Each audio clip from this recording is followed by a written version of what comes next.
salah satu praktisi kekristenan yang lumayan baru ya, mungkin baru pertama kali ini diskusi dengan Bang Zuma ya. Koreksi kalau saya salah.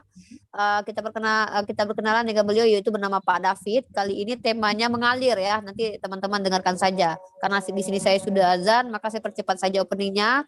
Dan saya persilakan kepada kedua belah pihak untuk memulai argumentasinya, opening statementnya. Silakan antara Bang Zuma dengan Bang David. Silakan. Siapa yang mau duluan? Monggo. Ya, saya mulai ya. Saya aja mulai bisa. Oke, Bang David sebagai tamu kita persilakan. Terima kasih teman-teman semuanya ya. Dimulai dari sekarang. Ya, kita linearkan aja dengan bahasan yang tadi ya. Jadi darah ya, ini berkaitan nanti dengan arti keselamatan itu. Kemudian apa yang terjadi di gurun pada saat ya bangsa Israel berada di gurun keluar dari tanah Mesir. Di situ ada tabernakel, ya, aturan-aturan sakral yang dibawakan Musa untuk bangsa Israel tentang pengampunan dosa. Ada darah, ada pengorbanan, ada penghapusan dosa. Ya. Bagaimana aturan-aturan itu menjadi sakral dia ya, itu dilakukan terus-menerus apabila bangsa Israel melakukan kesalahan ataupun dosa gitu kan. Pun begitu, apakah ya ritual itu, kesakralan itu ya benar-benar menghapus dosa?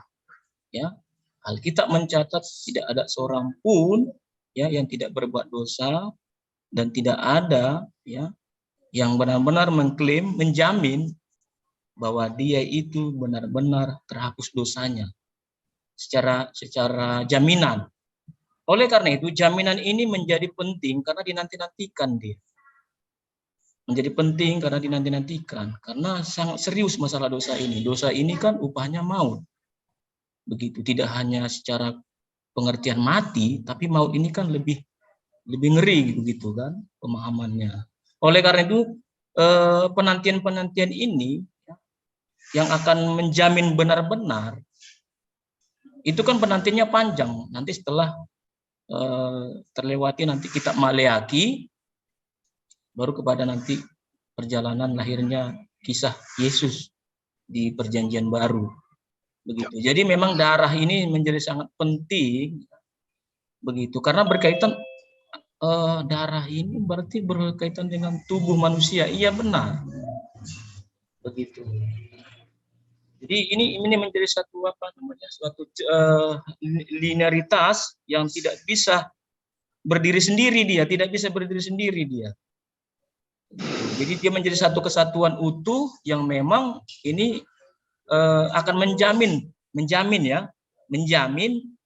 ya manusia itu akan diselamatkan begitu. Karena keselamatan ini menjadi penting. Konsep keselamatan ini menjadi penting begitu. Pertanyaan menjadi apakah tadi di tabernakel itu atau di padang gurun itu tidak menghapus dosa, tidak menyelamatkan manusia, tidak.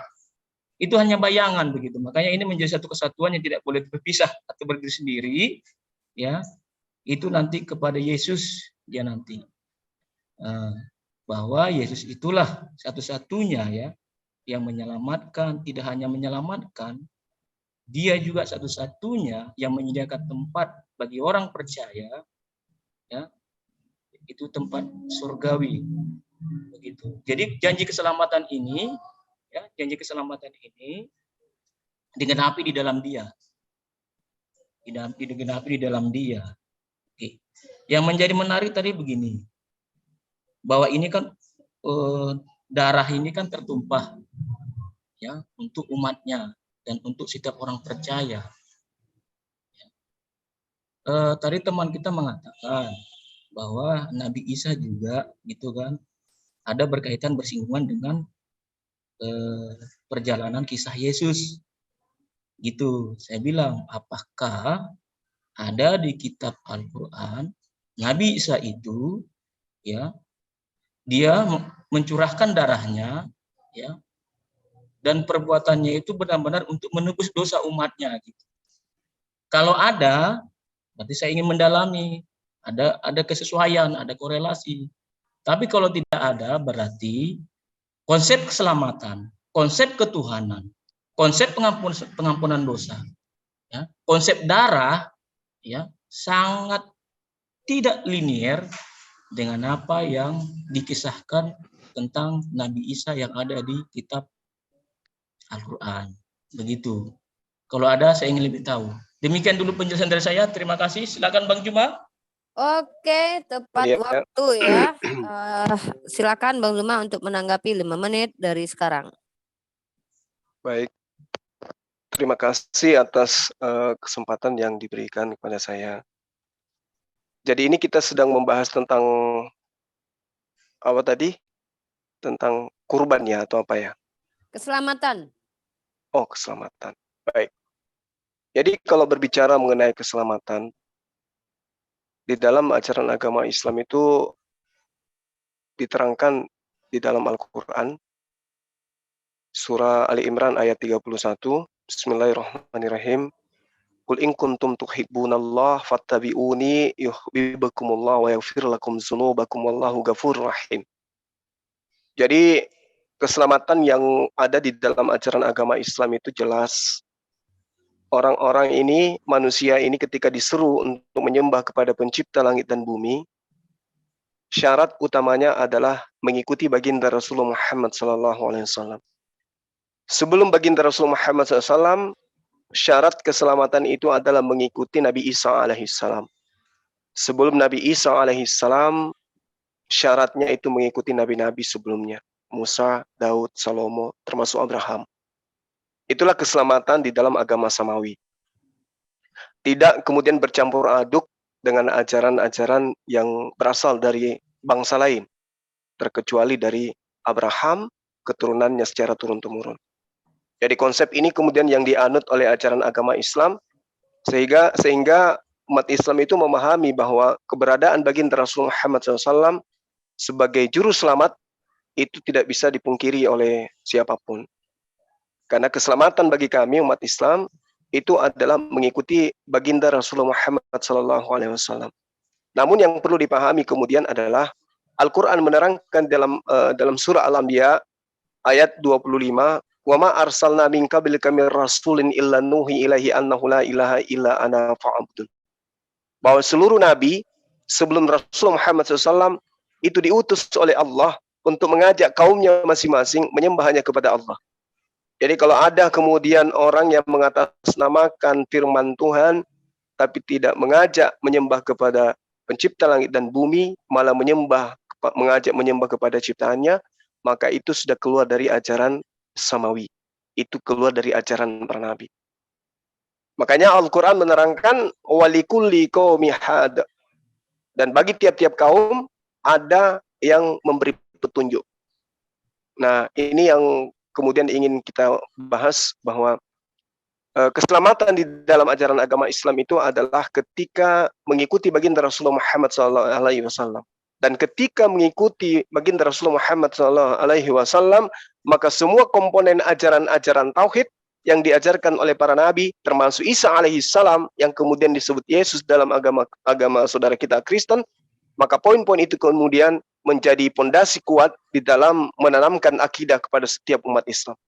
Bahwa Nabi Isa alaihissalam itu adalah utusan Allah yang kemudian ditolak oleh Bani Israel, yang mengajak Bani Israel menyembah hanya kepada Allah, dan mengajak Bani Israel untuk mengimani dirinya sebagai utusan Allah kepada Bani Israel. Nah, terkait dengan yang saudara kita sampaikan barusan. Kalau kemudian darah yang menjadi dasar pijakan untuk menyelamatkan manusia, saya menyikapi begini.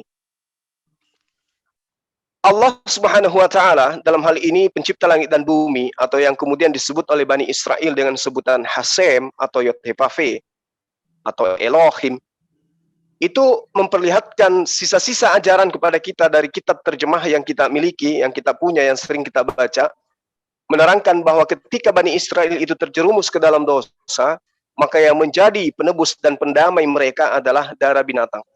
Tidak ada di antara mereka yang diajarkan untuk menggunakan darah manusia. Meski manusia itu kemudian dikatakan dia adalah domba, dia adalah lembu, dia adalah singa atau apapun itu. Itu tidak dianut oleh ajaran samawi.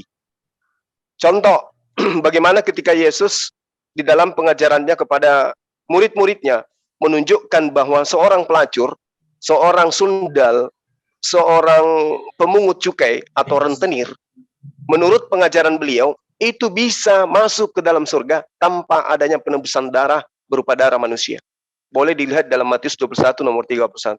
Siapakah di antara kedua orang itu yang melakukan kehendak ayahnya? Jawab mereka yang terakhir, kata Yesus kepada mereka, aku berkata kepadamu, sesungguhnya pemungut cukai dan perempuan-perempuan pelacur akan mendahului kamu masuk ke dalam kerajaan Allah. Pelacur mendahului masuk surga. Oh, saya Seiring lupa dengan kalau pakai timer, jalan silakan. waktunya makasih. habis ya. Oke. Sebelum saya lanjutkan ke sesi selanjutnya saling menanggapi atau saling bertanya, saya ingin iklankan dulu ya buat teman-teman ikhwani fisabilillah yang ingin berkontribusi untuk penyelenggaraan insyaallah wacana kita ada debat akbar terbuka ya. Debat ZTWR Zulkifli Triyun Wafi Rifa insyaallah yang akan diadakan di Makassar.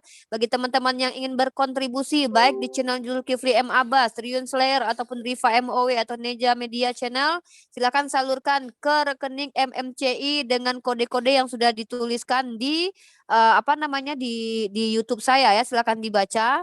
Kemudian silakan nanti juga bisa dilaporkan kirimannya ke nomor WhatsApp yang sudah tercantum ya. Kalau nomor saya ada ya paling atas pojok paling atas bukan pojok paling atas itu nomor WhatsApp yang bisa dikonfirmasi. Kemudian buat teman-teman insya Allah ini akan diadakan bulan Desember di mana insya Allah kita akan mengundang tamu-tamu istimewa ya. Dan saya berdoa dan saya juga minta support teman-teman semua semoga ini terlaksana insya Allah. Benar ya Bang Zuma ya? Konfirmasi Bang Zuma? Insya Allah. Insya Allah kita mengadakan rencana dan Allah lah yang mengizinkan atau tidak. Kalau Allah izin maka ini terlaksana. Yang penting kita berupaya, oke? Nah, jadi teman-teman silahkan berkontribusi dengan catatan ya. Saya gampang sekali. Bisa teman-teman klik dolar juga asal teman-teman kasih tulisan di bawah bahwa ini untuk debat terbuka Makassar. Jadi biar saya tahu dan saya catat, nanti saya bisa keluarkan gitu. Kalau misalnya kesulitan untuk kirim ke rekening atau lebih mudah untuk pakai stiker, monggo silakan. Asal ditulis ya biar tidak terjadi kesalahpahaman. Nanti difoto. Setelah ditulis langsung difoto di di live komennya lalu dikirim ke WhatsApp saya agar tidak terjadi kesalahpahaman. Oke, itu saja mungkin iklannya dan ini di sini Klaten kebetulan sudah azan maghrib ya dan silahkan Bang David untuk menanggapi dan saya akan langsung lemparkan saja nanti ke Bang Zuma karena saya harus sholat maghrib dulu. Silakan Bang David untuk memulai sesi kedua yaitu saling menanggapi lagi tadi opening statement dan nanti langsung disambut saja oleh Bang Zuma karena saya pamit izin sholat maghrib dulu. Silakan, terima kasih. Terima kasih deh. Ya, terima kasih Bu Rifa. Ya.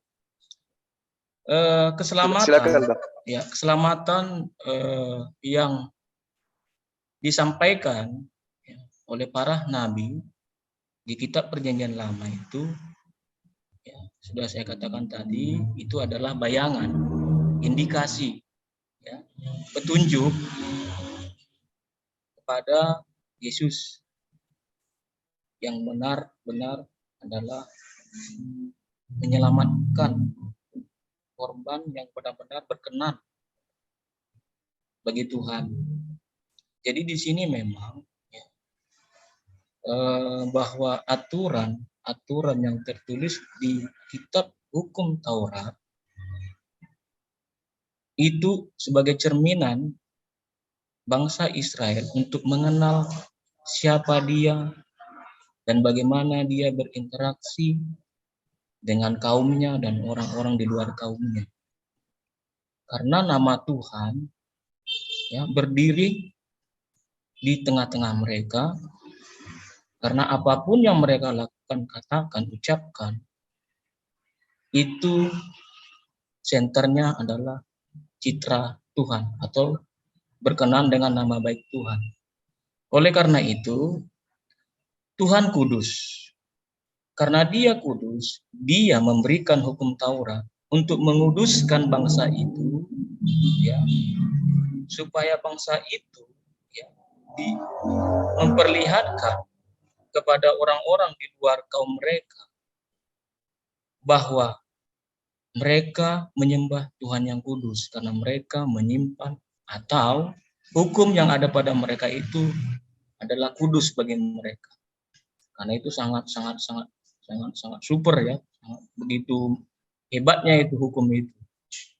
Tapi apakah itu benar-benar menyelamatkan atau benar-benar menghapus dosa? Ya, ternyata itu hanya bayangan sebagai petunjuk kepada Yesus nanti yang akan menggenapi itu semua. Dan kalau begitu,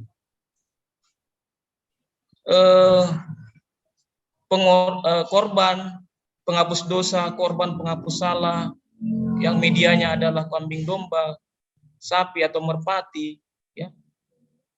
Ini kan ketika di zamannya Abraham, ini sudah ada gitu bahwa Ishak akan dikorbankannya, begitu. Jadi ini kan seperti agama, kepercayaan yang harus diimanin begitu kan. Jadi ya tanpa pencurahan darah gitu, tidak resmi bahwa manusia itu diampuni dosa-dosanya.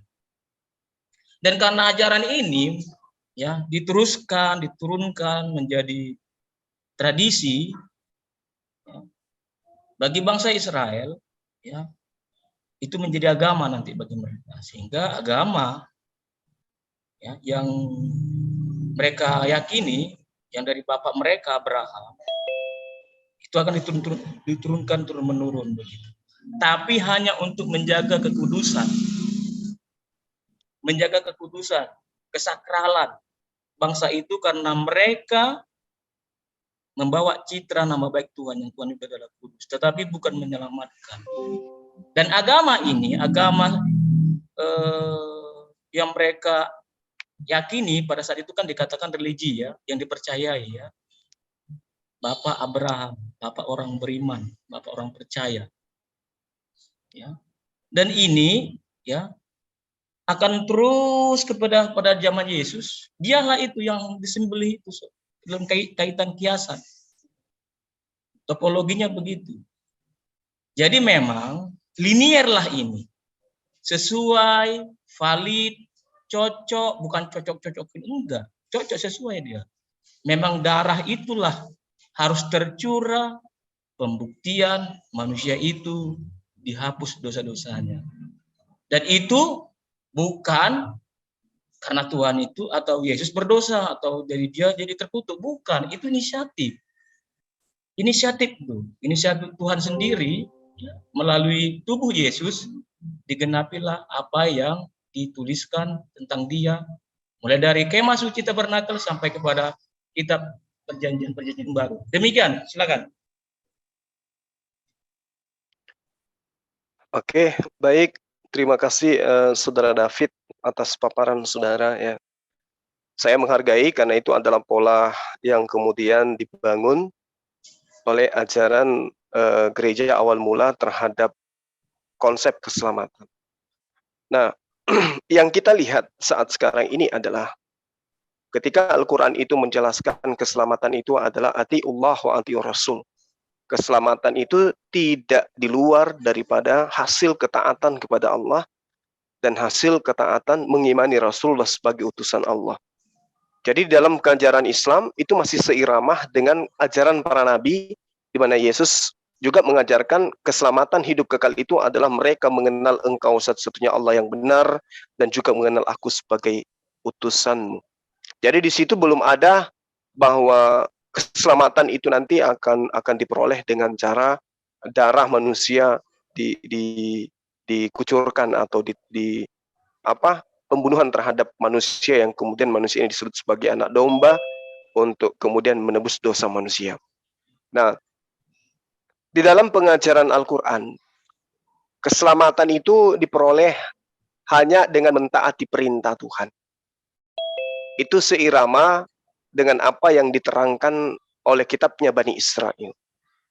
Jika engkau baik-baik mendengarkan suara Tuhan, dan melakukan dengan setia segala perintah Tuhan yang kusampaikan kepadamu pada hari ini, kata Nabi Musa di dalam Ulangan 28 nomor 1, maka Tuhan ilahmu akan mengangkat engkau di atas segala bangsa di atas muka bumi ini.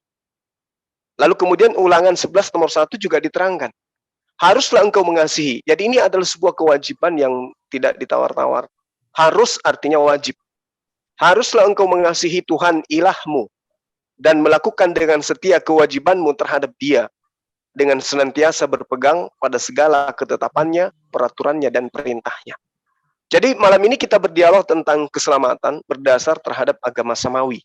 Jadi kita tidak mengada-ngada, tidak menjagokan iman kita karena kita mengimani iman tersebut, tetapi kita berdasarkan data yang ada. Nah, lalu kemudian di dalam pengabaran kitab-kitab terdahulu juga diterangkan itu.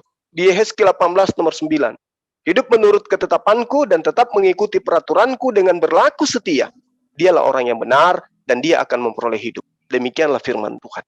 Jadi yang diterangkan oleh Al-Quran kemudian, keselamatan itu adalah dilihat dari tingkat ketakwaan, tingkat ketaatan. Bagaimana seorang itu menjadi muslim, berserah diri terhadap aturan mainnya Tuhan, bukan berserah diri terhadap maunya oknum lain di luar daripada Tuhan.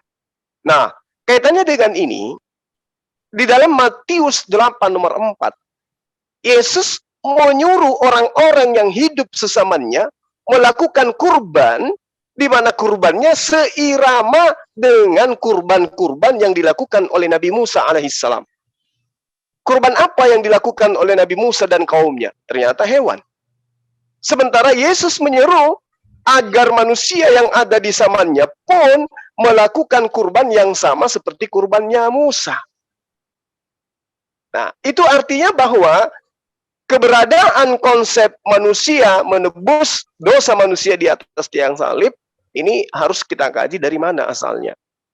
Ya, di dalam Matius 8 nomor 4, sebab sebelum anak itu tahu memanggil bapak ibu maka saya apa? Matius 8 nomor 4, ya, saya lupa dalilnya. Di situ jelas dikatakan bahwa ketika ada orang yang sakit yang datang kepada Yesus kemudian, lalu kemudian orang ini sembuh dari penyakitnya, maka Yesus memerintahkan persembahkanlah persembahan yang diperintahkan Nabi Musa. Artinya Yesus mengajarkan kaumnya untuk berkurban dengan menggunakan hewan. Tidak ada satupun data Yesus mengajak dan mengimani untuk kemudian menjadikan dia mati di atas tiang salib untuk menebus dosa-dosa yang diimani oleh teman-teman Kristen hari ini. Jadi sekali lagi saya katakan, keselamatan menurut agama samawi adalah mentaati perintah Tuhan. Matius 19 nomor 17, jika engkau ingin memperoleh hidup, maka taatilah segala perintah Tuhan. Kalau perintah Tuhan yang didatangkan kepada Bani Israel harus ditaati, berarti gugurlah semua ajaran-ajaran Paulus yang mengatakan Yesus mati dengan tujuan membatalkan hukum Taurat dan segala ketentuan yang ada di dalamnya. Datang dengan mentaati perintah Tuhan. Itu dia dari Bang Zuma. Silakan langsung saja ditanggapi oleh Pak David. Baik. Ya, saya kurang setuju tadi Bang Juma mengatakan bahwa ajaran keselamatan ini adalah turunnya dari ajaran bapak-bapak gereja pada saat itu. Tidak, ini kan dia Alkitabiah begitu kan? Ya kan? Kalau mengenai adapun ajaran-ajaran ataupun doktrin-doktrin yang pada saat itu yang marak ataupun yang menjadi itu nanti lah itu. Ya. Nanti kita bahas ke situ nanti. Oke. Tadi Bang Juma mengatakan bahwa keselamatan yang menurut ajaran Al-Quran adalah setia melakukan perintah ataupun yang disampaikan oleh Nabi Muhammad dan harus melakukannya.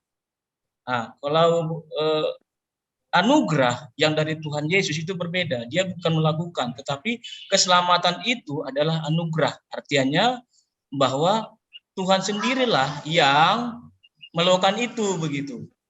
Karena manusia tidak mampu begitu. Di Yohanes 6 ayat 53 dikatakan, maka kata Yesus kepada mereka, aku berkata kepadamu, sesungguhnya jikalau kamu tidak makan daging anak manusia dan minum darahnya, kamu tidak mempunyai hidup di dalam dirimu. Roma 3 ayat 5. Kristus Yesus telah ditentukan Allah menjadi jalan pendamaian karena iman dalam darahnya. Hal ini dibuatnya untuk menunjukkan keadilannya karena ia telah membiarkan dosa-dosa yang telah terjadi dahulu pada masa kesabarannya. Efesus 2 ayat 13. Tetapi sekarang di dalam Kristus Yesus kamu yang dahulu jauh sudah menjadi dekat oleh darah Kristus. Ibrani 10 ayat 19. Jadi saudara-saudara, oleh darah Yesus kita sekarang penuh keberanian dapat masuk ke dalam tempat kudus. Ibrani 12 ayat 24. Dan kepada Yesus pengantara perjanjian baru dan kepada darah pemercikan yang berbicara lebih kuat daripada darah Habel. Ibrani 13:12. Itu jugalah sebabnya Yesus telah menderita di luar pintu gerbang untuk menguduskan umatnya dengan darahnya sendiri. Artinya bahwa semua keselamatan ini ya bukanlah oleh karena kita menaati seluruh yang tertulis di kitab hukum Taurat. Tidak. Semata-mata hanya karena gift, pemberian, anugerah, kasih karunia Tuhan saja begitu. Dia yang mengampuni, dia yang mengorbankan dirinya, dia yang mengambil alih hukuman itu di bawahnya di kayu salib. Dan memang apa yang kita lihat bersama di kayu salib itu memang dia kan menumpahkan darahnya karena penyiksaan-penyiksaan itu. Karena aturan yang berlaku pada saat itu bahwa dia harus ditusuk lambungnya sehingga keluar ya kan darah. Jadi memang konsep keselamatan ya menurut yang tertulis di Alkitab adalah keselamatan itu adalah anugerah.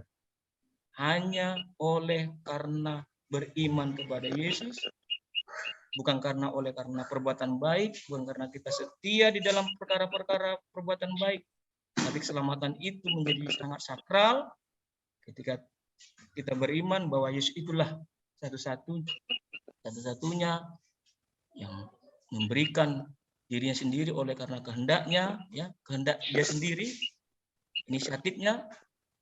Makanya diberikanlah Yesus mati di kayu salib untuk mengampuni dan menebus dan menyelamatkan orang-orang yang berdosa. Terkait iman, apakah pada saat Yesus di kayu salib itu sudah menghapus dosa semua umat? Semua umat, tidak terkecuali, tidak terkecuali. Dan sebelum ketika pada zaman-zamannya Adam termasuk semua dari Alfa dan Omega itu termasuk. Cuman menjadi pertanyaannya, bagaimana kalau bagi mereka yang tidak percaya? Tuhan lagi-lagi adalah sangat menghormati free will, kehendak bebas. Manusia berbebas untuk menentukan arah hidupnya, imannya, keselamatannya. Tapi apakah setiap orang itu sudah diampuni dosa-dosanya? Sudah selesai. Tidak ada lagi bicara dosa. Yang adalah bicara apakah menerima, percaya atau tidak, itu sekarang yang menjadi masalahnya. Tapi teman kita tadi, Bang Juma mengatakan bahwa di Islam harus mengikuti apa yang menjadi ketetapan peraturan yang tertulis di perintahnya Muhammad. Demikian. Oke. Baik, makasih Bang David. Dinda sini. Uni Rifa gimana? Saya lanjut. Timernya gimana? Dek, timernya, Dek. Oke, baik, makasih. Jadi saya menghargai apa yang sahabat saya uraikan, ya, saudara saya uraikan.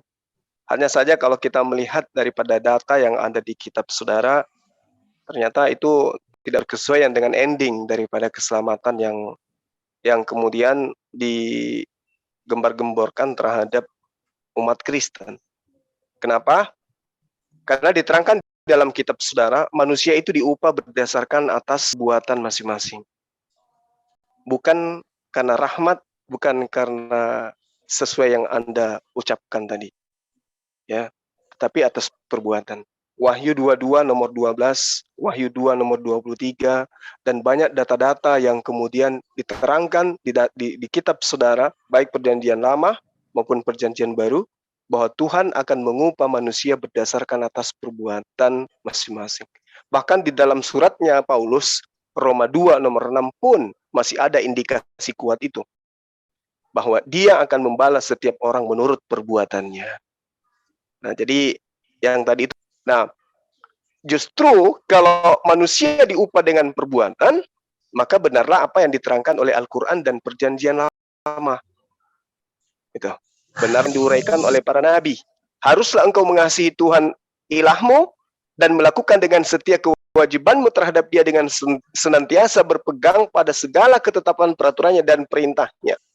Nah, lalu kemudian ending yang dikatakan dalam Yeskiel 18 nomor 9, hidup menurut ketetapanku dan tetap mengikuti peraturanku dengan berlaku setia, maka orang itu adalah orang benar dan orang itu pasti memperoleh hidup. Jadi ini data, ini dalil. Sementara konsep keselamatan tentang darah penebusan Yesus itu datangnya dari Paulus. Paulus dilahirkan di Tarsus. Kita tahu, Tarsus merupakan pusat penyembahan dewa. Dewa yang saya maksud di sini adalah Dewa Mitra. Ya. Bagaimana kemudian konsep dewa? Itu jelas menerangkan bahwa dewa ini, Dewa Mitra ini, adalah dewa yang diimani jauh sebelum Paulus itu tiba di Tarsus. Itu orang-orang di sana sudah mengamini. Bahkan arkeolog memperlihatkan bahwa Tarsus adalah pusat kegiatan penyembahan kepada Dewa Mitra sampai dengan keruntuhan kerajaan Romawi. Nah, ciri ini paling jelas dari penyembahan Dewa Mitra adalah upacara meminum darah sapi atau meminum secangkir anggur yang melambangkan darah. Nah, artinya bahwa di dalam 1 Korintus 10 nomor 16, bukankah cawan pengucapan syukur yang atasnya kita diucapkan syukur adalah persekutuan dengan darah Kristus? Bukankah roti yang kita pecah-pecahkan adalah persekutuan dengan tubuh Kristus?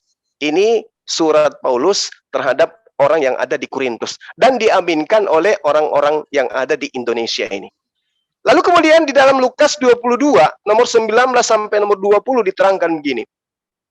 Lalu ia mengambil roti, mengucap syukur, memecah-mecahkannya dan memberikannya kepada mereka. Katanya, inilah tubuhku yang diserahkan bagi kamu. Perbuatlah ini menjadi peringatan akan aku. Demikian juga dibuatnya dengan cawan sesudah makan. Ia berkata, cawan ini adalah perjanjian baru oleh darahku yang ditumpahkan bagi kamu. Harusnya kalau teman-teman Kristen ini menelaah data ini dengan teliti, mau mencontoh kepada Yesus, maka cukuplah roti, cukuplah anggur sebagai apa yang diteorikan dan dipraktekkan oleh Yesus. Karena Yesus mengatakan di dalam pengajaran Yohanes 14:12, barang siapa yang mengikuti aku, barang siapa yang percaya kepada aku, maka dia akan melakukan pekerjaan-pekerjaan yang juga aku lakukan. Apa yang Yesus lakukan? Apa yang Yesus lakukan? Inilah tubuhku yang diserahkan bagi kamu. Perbuatlah ini menjadi peringatan akan aku. Jadi yang harus diperbuat, apakah menyalib? Tidak. Lalu apa? Mengambil roti, mengambil anggur. Lalu menganggap itu adalah tubuh Yesus atau darah Yesus. Nggak boleh keluar daripada itu. Untuk itulah kemudian saya mengatakan kepada saudara, di dalam Matius 8 nomor 4 tadi, Yesus memerintahkan orang yang hidup sesamanya untuk berkurban menggunakan apa? Menggunakan binatang, bukan menggunakan hewan, bukan menggunakan manusia. Dan ini sangat jelas datanya di dalam Lukas 22 nomor 19, perbuatlah ini menjadi peringatan akan aku. Perbuat, artinya kerjakan. Apa yang harus dikerjakan? Memecah-mecah roti dan juga meminum anggur. Bukan justru menyalib manusia lalu kemudian menjadikan dia sebagai layaknya Dewa Mitra. Demikian sementara, silakan. Baik. Perbuatan dengan keselamatan itu berbeda. Perbuatan itu berbicara moral, ya, bicara etika, bagaimana setiap orang itu harus memiliki perbuatan baik. Karena manusia itu harus itu manusia, karena manusia itu sangat mulia. Perbuatan baik itu adalah mutlak harus dilakukan oleh manusia. Apakah perbuatan baik ini akan kepada keselamatan? Tidak. Tidak. Karena keselamatan itu tadi saya bilang tadi itu adalah pemberian, anugerah, kasih karunia Tuhan saja semata-mata. Yang kaitannya dengan iman. Yang kaitannya dengan iman. Di Kisah 15 ayat 11 kita baca.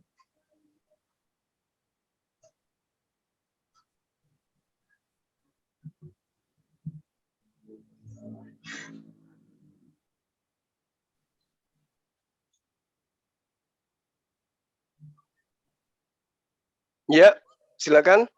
Ada enggak nampak ini apa? Kisah Para Rasul 15 ayat 11.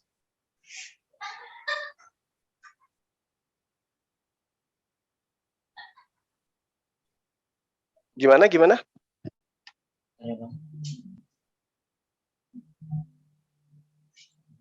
Kursus saya antar. Ada yang bisa? Kisah Para Rasul? 15 ya. Ini kursus saya lagi apa? Kisah Para Rasul 15 ayat 11. Ayat 11 ya, mohon dibaca. Oke, Kisah Para Rasul, bentar ya. Ayat pasal 15.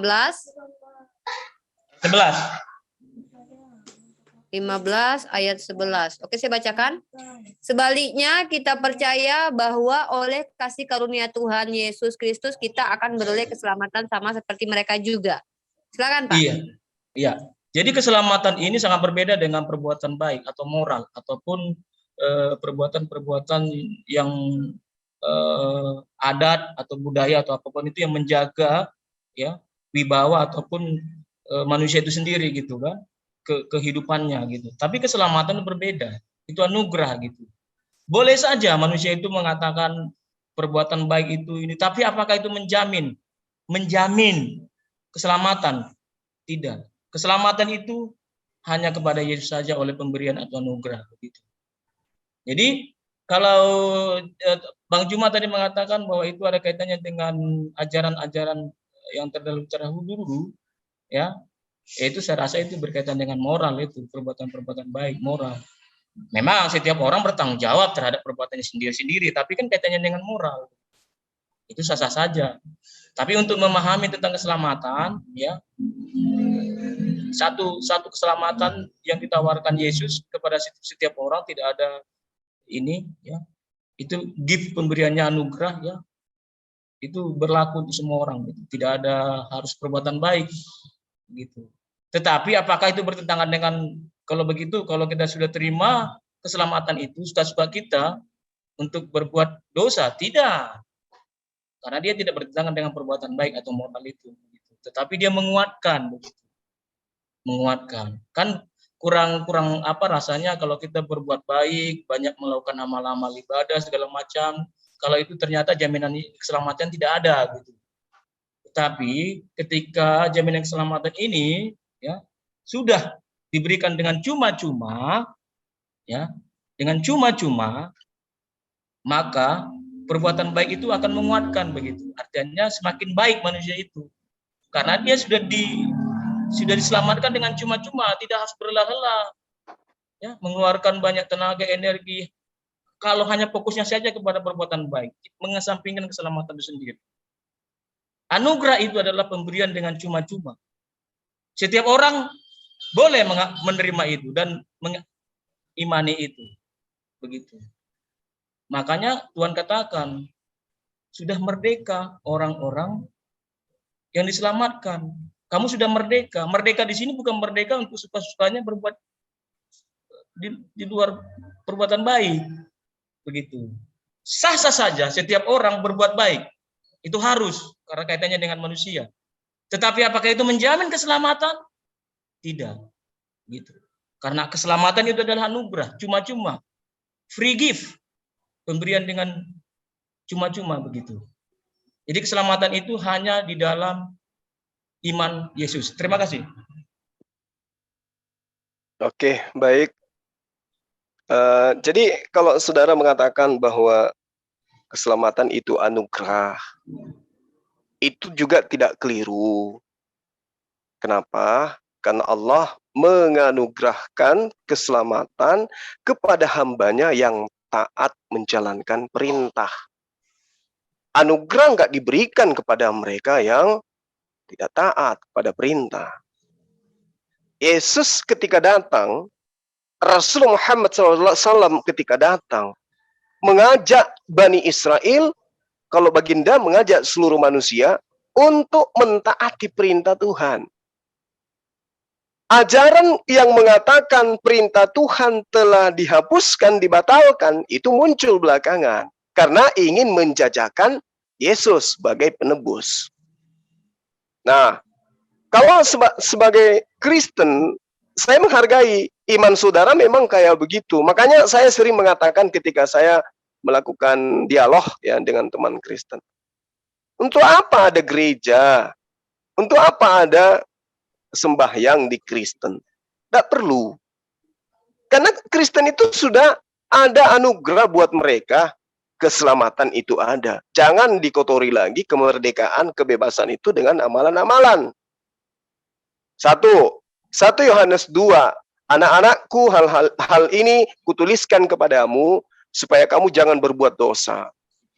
Namun jika seorang berbuat dosa, kita mempunyai seorang pengantara pada Bapa, yaitu Yesus Kristus yang adil.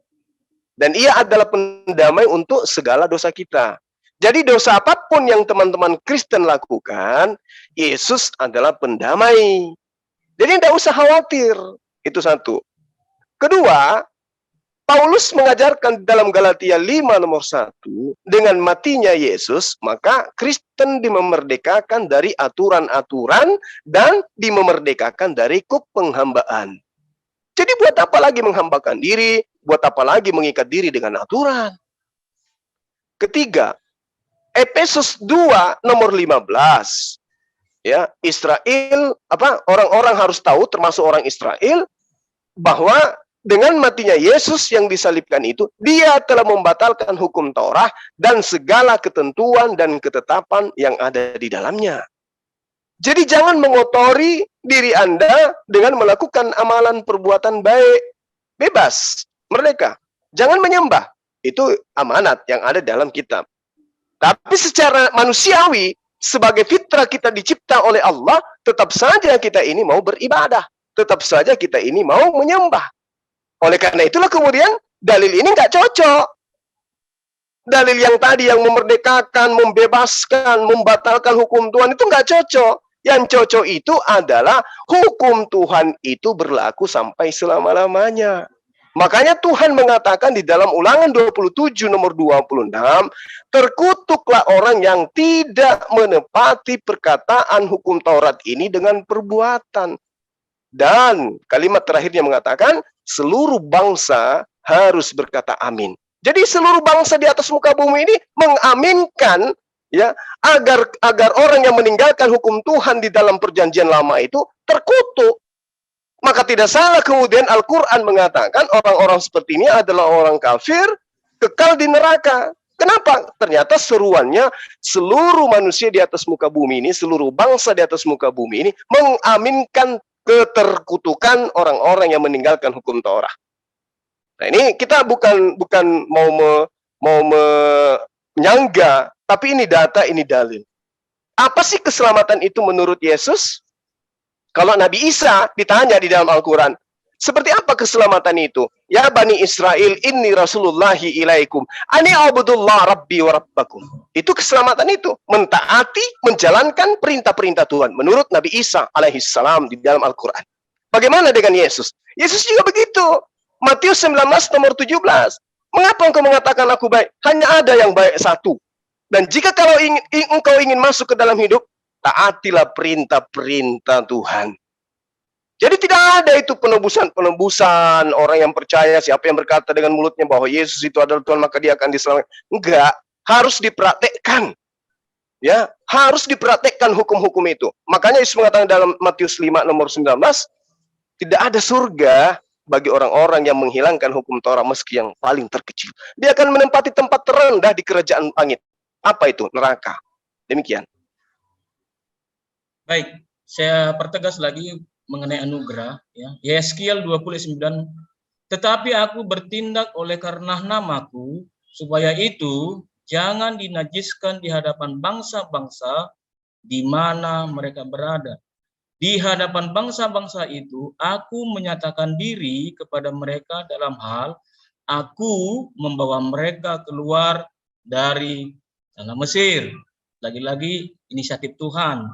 Yohanes 14 ayat 3, dan apabila aku telah pergi ke situ dan telah menyediakan tempat bagimu, aku akan datang kembali dan membawa kamu ke tempatku, supaya di tempat di mana aku berada, kamu pun berada. Yohanes 17:24.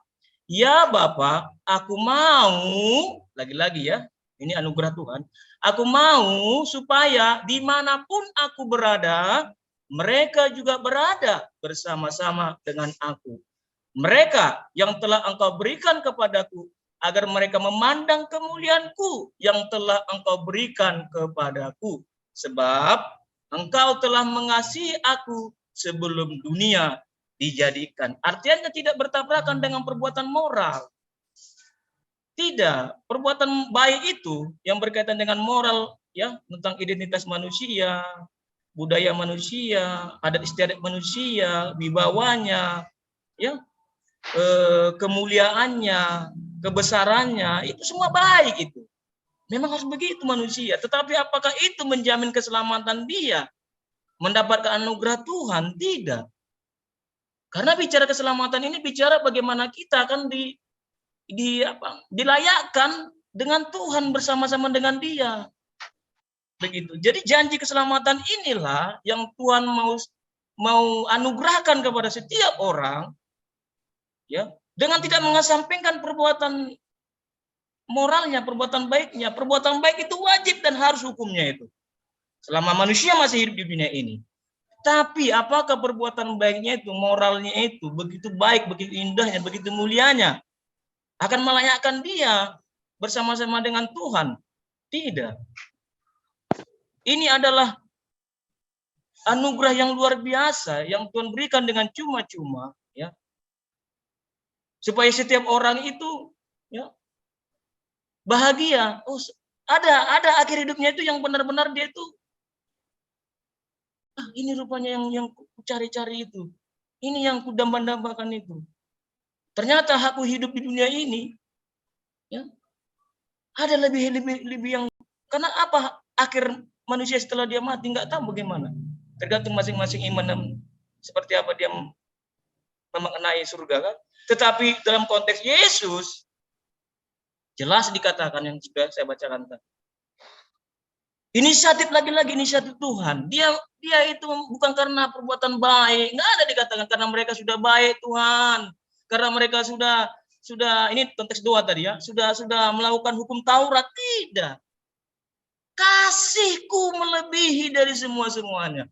Oleh karena itu Tuhan, mari. Supaya tempat di mana aku berada mereka juga ada di situ.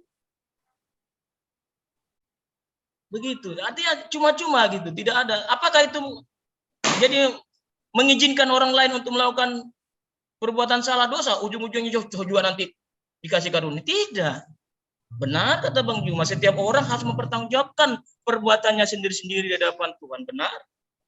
Tapi konteks itu adalah konteks dalam konteks moral. Bagaimana manusia berhidup, bersosial.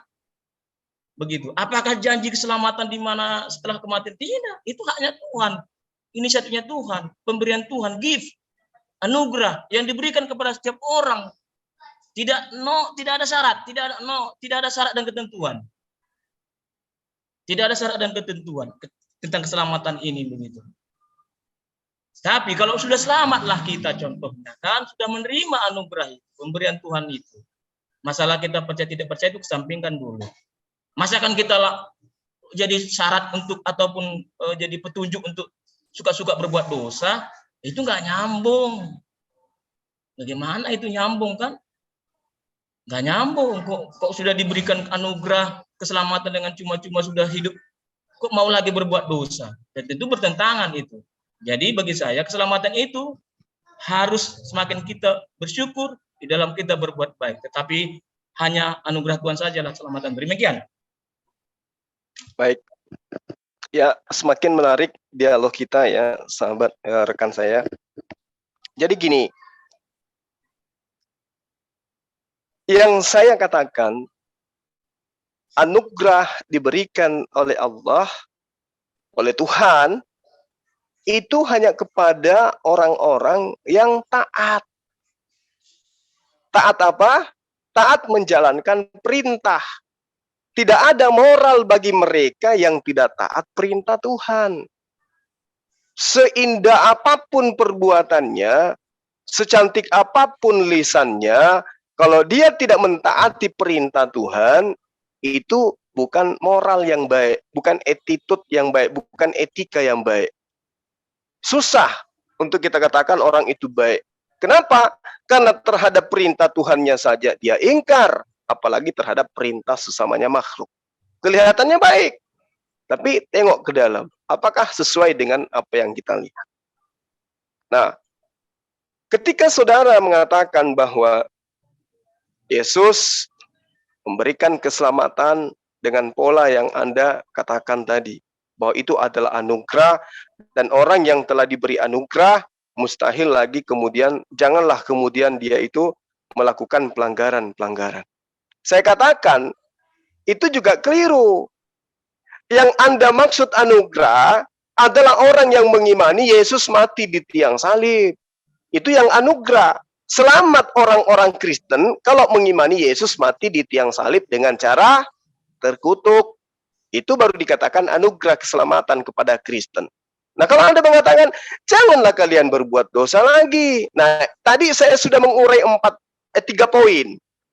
Orang Kristen ketika dia berdosa, itu dikatakan, dia Yesus adalah pendamai untuk segala dosa Kristen. Jadi kalau sudah punya anugerah, mau melakukan apa saja, silakan. Nah, kenapa tidak mau melakukan? Kenapa tidak mendengarkan? Silahkan. Kenapa? Karena naluri kemanusiaan itu menolak. Karena manusia itu bukan binatang. Manusia itu adalah makhluk yang dicipta oleh Allah dengan fitrah bertuhan di dalam dirinya. Itu dibawa dari lahir. Nah, sementara data yang ada di kitab saudara mempersilahkan untuk hidup merdeka, bebas, layaknya hewan yang tidak punya aturan keagamaan. Itu dalil. Berdosa pun dikatakan bahwa jangan khawatir, sebab kita mempunyai seorang pengantara antara Bapa dan juga Yesus, dan dia adalah pendamai untuk segala dosa kita. Jadi tidak usah khawatir. Dalilnya Galatia 5 nomor 1 itu adalah pegangan yang kuat untuk teman-teman Kristen melakukan apa saja. Nah, mungkin memang gak enak kedengarannya, tapi itulah kebanggaan yang harus dipopulerkan, yang harus digaungkan oleh orang Kristen, bahwa kami sudah ada surga, kami ini adalah anak-anak Tuhan. Saking hebatnya mereka menobatkan diri mereka sebagai anak-anak Tuhan. Kenapa? Mereka bukan lagi budak, mereka bukan lagi hamba, tetapi mereka adalah anak daripada pencipta langit dan bumi. Tapi dengan cara apa? Dengan cara menjual Yesus, bahwa Yesus adalah anak Tuhan yang mati di atas tiang salib. Ini ajaran dari mana? Ajaran dari Paulus. Untuk siapa?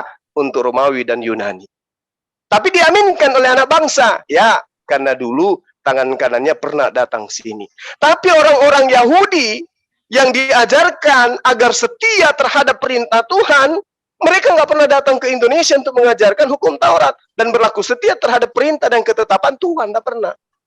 Jikalau engkau baik-baik mendengarkan suara Tuhan, mendengarkan perintah Tuhan, dan melakukan dengan setia segala perintahnya, ya, maka Tuhan akan mengangkat derajatmu, mengangkat engkau di atas segala bangsa yang ada di atas muka bumi.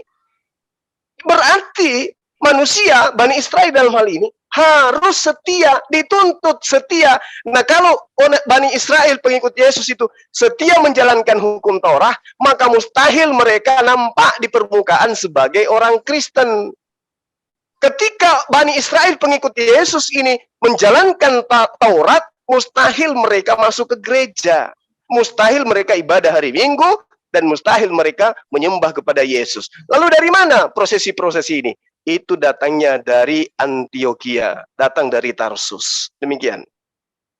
Ya, lebih menarik ya. Saya mohon kepada Bang Juma, kalau ada memang keselamatan ataupun sesuatu yang begitu agung dan mulianya, ya, yang bisa kita dengar bersama bagaimana keselamatan itu menjadi begitu agungnya, begitu kan, dari persepsi atau perspektif Al-Quran, begitu. Jadi itu lebih enak, begitu kan. Jadi ada yang bisa dibandingkan, begitu. Jadi Bang Juma, saya mohon juga kalau abang tidak percaya konsep keselamatan yang saya bacakan tadi itu Anda. Tapi kita kan ingin mau bagaimana keselamatan ini gimana sih menurut apa? Tadi saya ungkap keselamatan itu anugerah ya sudah saya bacakan, begitu. Jadi adalah baiknya bijak kalau Bang Juma itu memberikan dalilnya yang seperti tertulis di Al-Quran, begitu.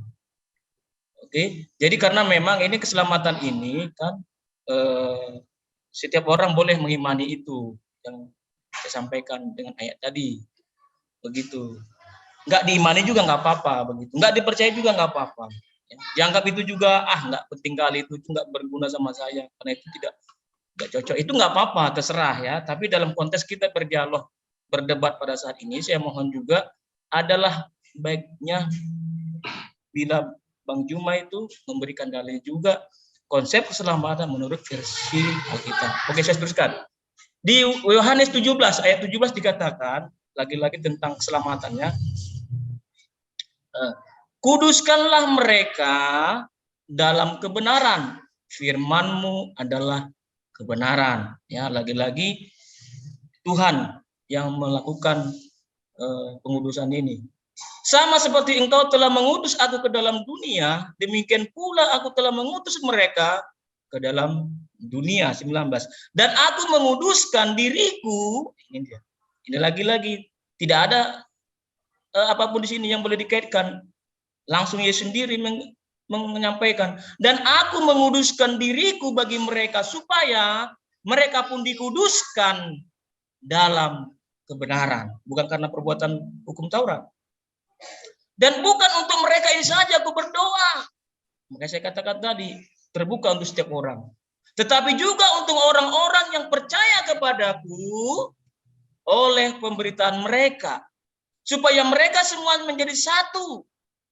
Sama seperti Engkau ya Bapa di dalam aku dan aku di dalam Engkau, agar mereka juga di dalam kita, supaya dunia percaya bahwa Engkaulah yang telah mengutus aku. Ya, tidak ada di sini yang perlu diapakan, mau dipaksa, enggak ada.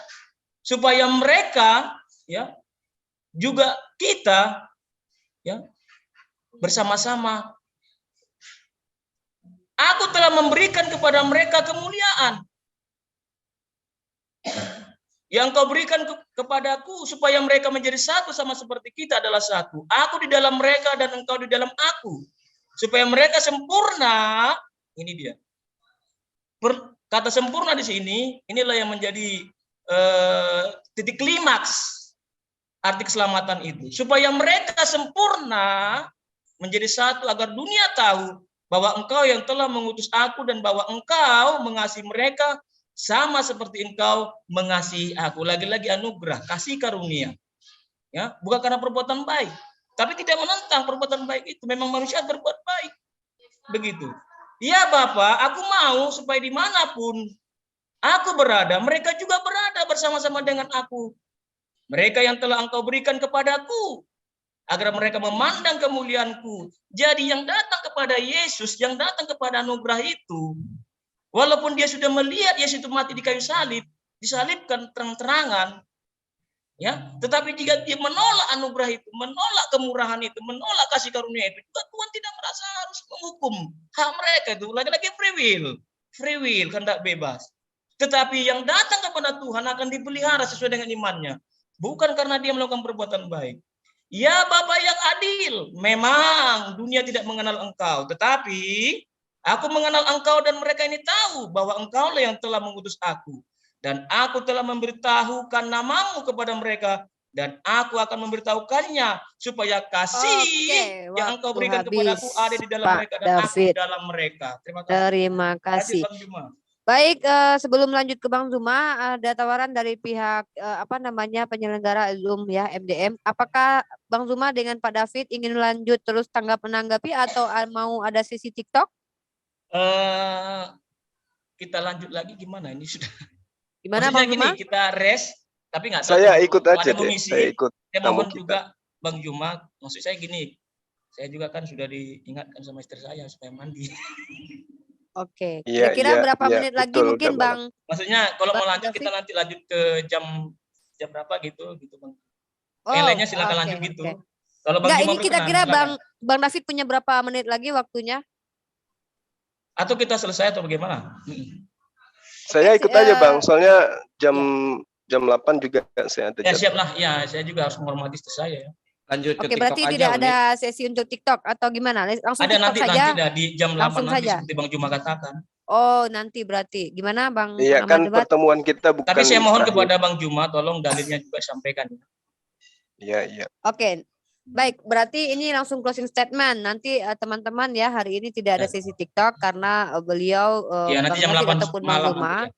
punya acara juga setelah ini. Bang Zuma nanti jam 8 ada debat juga ya Bang Zuma ya dengan Bang David juga. Bukan ya kan udah. Saya ikut dari aja, ini ikut dengan aja. orang Nanti berbeda. Bang Zuma kalau saya Pendeta debat nanti jam Ari 9, Ali. jam 10 saya mau ya. Oke, siap Bang Zuma. Nanti selesai Bang Zuma Siap. dengan lawan diskusinya yang dijadwal dengan jam 8. Bang David siap untuk Ya siap, ikut aja. mungkin ke ranah Tapi mohon TikTok ya, share atau linknya di saling WA tadi ya tanggapan Bang nanti. Satria. Baik, baik. Oke, Bang Satria ya. Di apa ya? Oke, kalau begitu ini sesi tanggapan kembali atau langsung closing statement? Bagaimana ini Bang Satria? Nah, udah saya rasa nanti kita lanjut jam 8 atau jam setelah Bang Zuma selesai tadi berdebat itu ada apanya lawannya nanti debat. Oke, Setelah berarti itu closing saya statement. tunggu aja nggak apa-apa. Siap. Ya. Oke, ada Bang- Pak Jordan juga itu bisa di ini sama Pak Jordan. Pak Jordan dilanjut tuh. Bagaimana Bang Zuma? Bang Zuma soalnya jam 8 nanti acara debat juga ini. Oh iya, gimana Bang Zuma, masih ada waktu? Kalau memang mau ditutup, Bang, nggak apa-apa, tutup aja. Nanti kita kan terakhir besok, lusa dan seterusnya kita akan selalu berdialog gitu. Ya, Pak Pipo sebentar dong, jangan ini dulu Pak Pipo. Udah gatal nih kayaknya Pak Pipo mau lawan Bang Zuma nih. Oke, sebelum closing statement saja. Pak Pipo saya nanti apa? Ya, sebelum closing statement kedua belah pihak, bagaimana mungkin ada tanggapan dari Pak Pipo atau Pak Tobat, mungkin sepatah 5 patah kata mungkin, silakan Pak Pipo. Pak Jordan kali, bukan Pak Tobat. Oh ya, sorry, Pak Jordan atau Pak Pipo, monggo.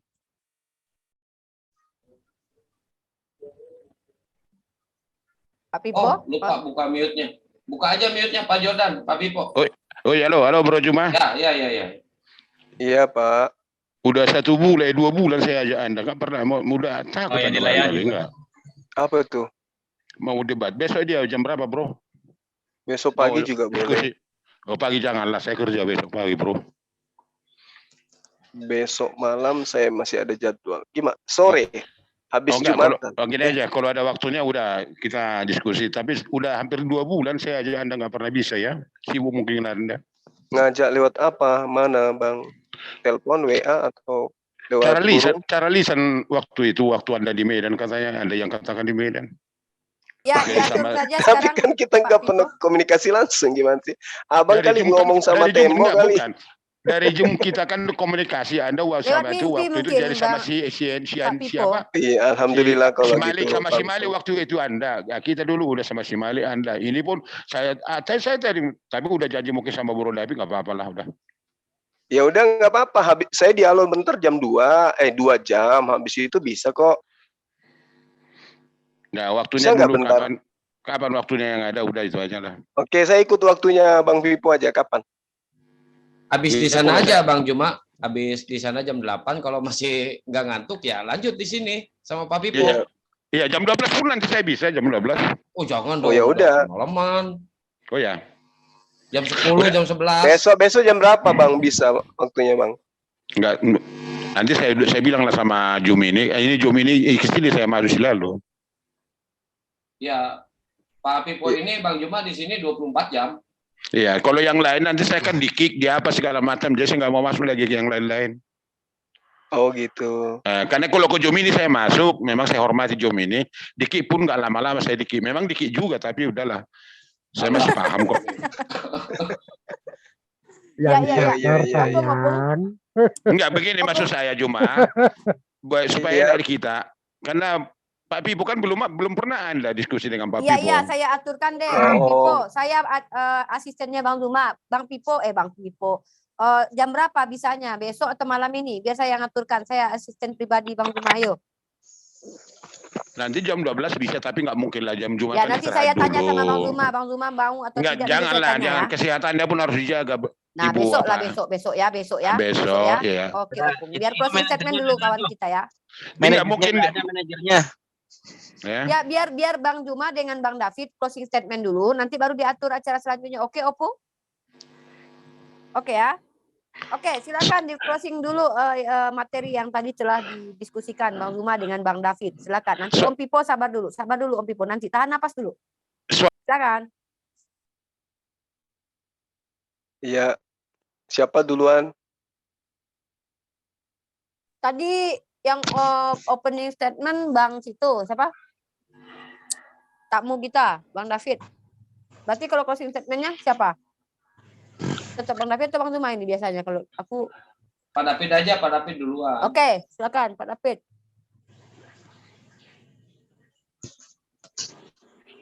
Kayaknya langsung mandi Pak Davidnya. Pak David. Pak David. Monitor. Oke, langsung aja Bang, di closing aja Bang. Baik. Bismillahirrahmanirrahim. Saya pertama minta maaf kepada Bang David ya. Yang tadi itu kebanyakan berbicara mengenai Bible. Tapi itu juga saya lakukan karena di Islam Al-Quran menerangkan tentang Nabi Isa bahwa dia hanya menyeru kepada Bani Israel untuk menyembah kepada Allah. Diterangkan dalam Al-Quran, Bismillahirrahmanirrahim, wa izqala Isa bin Maryam ya Bani Israel inni rasulullahi ilaikum musaddiqan lima baina yaday minat Taurah mubasysyiran bi rasul ya'ti min ba'di ismuhu Ahmad. Falamma ja'ahum bil bayyinat qalu hadza sihrun mubin. Nah, artinya bahwa cakupan daripada keselamatan di dalam Islam itu adalah melaksanakan perintah Tuhan yang kemudian perintah-perintah ini terkait dengan kemaslahatan umat manusia dalam hubungannya antara manusia dengan Tuhannya, manusia dengan sesama manusia. Dalam koridor pengamalan ajaran Islam keselamatannya itu jelas, yaitu bahwa ketika umat Islam itu menerima bimbingan, yang mana bimbingan ini diperoleh dari baginda Rasulullah Muhammad SAW, yang inti ajarannya adalah Al-Quranul Karim, maka umat Islam itu akan diselamatkan. Wa kadzalika auhayna ilaika ruhan min amrina ma kunta tadri mal kitab walal iman walakin ja'alnahu nuran nahdi bih man nasha'u min ibadina wa inna latahdi ila siratal mustaqim. Jadi jalan lurus di dalam ajaran agama Islam itu adalah ketika menyembah kepada Allah dan tidak menduakan Allah dengan makhluk. Ini poin-poinnya kemudian. Sehingga tadi ketika kita berbicara mengenai keselamatan, saya banyak berbicara tentang hal yang kemudian menyinggung atau membahas tentang konsep keselamatan yang diajarkan oleh Yesus itu sendiri. Kalau saudara David kemudian merasa risih dengan itu, saya minta maaf. Yang pada intinya, Al-Quran mengajarkan kepada kami ending dari segala perbuatan dan amalan yang saudara lakukan hari ini, itu dibahas oleh Al-Quran di 1400 tahun silam, di ayat 159 surah An-Nisa. Bismillahirrahmanirrahim. Wa min ahlil kitab illa la yu'minanna bihi qablal mauti wa yaumal qiyamah yakunu alaihim syahida. Tidak ada seorang pun di antara ahli kitab yang tidak beriman kepada Nabi Isa menjelang kematiannya. Dan pada hari kiamat Nabi Isa akan menjadi saksi atas mereka. Nah, inilah kemudian kenapa kami umat Islam itu mendudukkan oknum yang datang kepada Bani Israel ini hanya sebagai nabi dan rasul, karena ending daripada misi kedatangannya yang kedua kalinya itu adalah menjadi saksi kepada ahli kitab, mana di antara mereka yang benar-benar mendudukkan dirinya sebagai nabi dan rasul, mana kemudian yang mendudukkan dirinya sebagai Tuhan, mengganti Tuhannya yang diterangkan dalam Al-Quran, bahwa apakah engkau pernah mengajarkan kepada mereka menyembah dirimu? Kemudian dia mengatakan, Maha suci engkau ya Allah, aku tidak pernah mengajarkan apa yang bukan hakku untuk aku katakan kepada mereka. Saya kira begitu sebagai penutup dari saya, yang pada intinya keselamatan di dalam ajaran agama Islam itu terurai di dalam Al-Quran, Alif Lam Mim, Dzalikal kitabu la raiba fihi hudal lil muttaqin. Ketika manusia menjadikan Al-Quran sebagai petunjuknya di dalam kehidupannya, dalam hubungannya kepada Tuhannya dan sesama manusia, maka mereka adalah orang-orang yang beruntung, yang diterangkan dalam Al-Quran, ulaika ala hudam min rabbihim wa ulaika humul muflihun. Mereka yang mendapat petunjuk dari Tuhannya, dan mereka itulah orang-orang yang beruntung. Beruntung di sini artinya orang-orang yang diselamatkan, orang yang mendapatkan jannah. Demikian dari saya. Wabillahi taufiq wal hidayah. Salam tauhid, salam satu Tuhan. Assalamualaikum warahmatullahi wabarakatuh.